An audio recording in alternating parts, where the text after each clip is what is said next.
Et oui, janvier rime avec déprime. Et d'ailleurs, le baromètre qu'on va publier jeudi, restez bien à l'écoute, montre que 2 salariés sur 3 vont mécaniquement au travail. C'est assez triste. Et d'ailleurs, au mois de janvier, il y a ce qu'on appelle le Blue Monday. Et c'est aujourd'hui, le 15 janvier. Mais pour pouvoir traiter les problèmes, il faut d'abord comprendre pourquoi ils existent. Et c'est ce qu'on va faire tout de suite.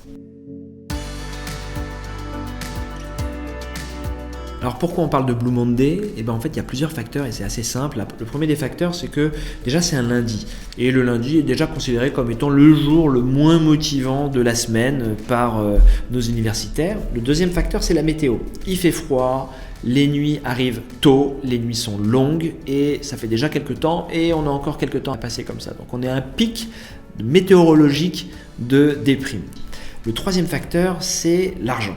Parce que ce qui se passe en fait, c'est que pour les fêtes de fin d'année, généralement on dépense un petit peu plus d'argent que ce qu'on avait prévu et surtout un petit peu plus d'argent que notre capacité à rembourser cet argent. Et le troisième lundi du mois, finalement on est encore assez éloigné de la paye et on s'aperçoit qu'on a contracté pas mal de dettes et qu'il va falloir les rembourser. Donc ça, c'est pas cool. Et le quatrième facteur et dernier facteur, c'est l'arrêt des bonnes résolutions. Au bout de 15 jours, on s'est aperçu que les bonnes résolutions qu'on avait prises au début du mois, finalement, on n'arrive pas vraiment à les tenir et que globalement, on commence à assumer le fait qu'on ne les tiendra pas. Et donc, ces 4 facteurs, couplés au fait qu'il y a une baisse de la motivation et qu'on a un réel besoin d'agir, fait que le Blue Monday est considéré comme le jour le plus déprimant de l'année. Et ça, c'est pas cool. Le truc qui est sympa dans cette affaire, c'est que si on a un jour le plus déprimant de l'année, on a aussi un jour le plus heureux de l'année. Il arrive en juin, on en reparlera la prochaine fois. En attendant, j'ai une surprise pour vous. On a travaillé avec Ipsos sur les facteurs de qualité de vie au travail qui étaient les meilleurs pour la santé au travail et l'engagement au travail.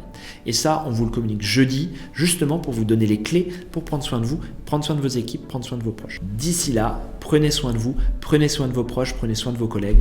Je vous dis à très bientôt. N'oubliez pas, l'humain est le futur, prenons-en soin. Allez, ciao.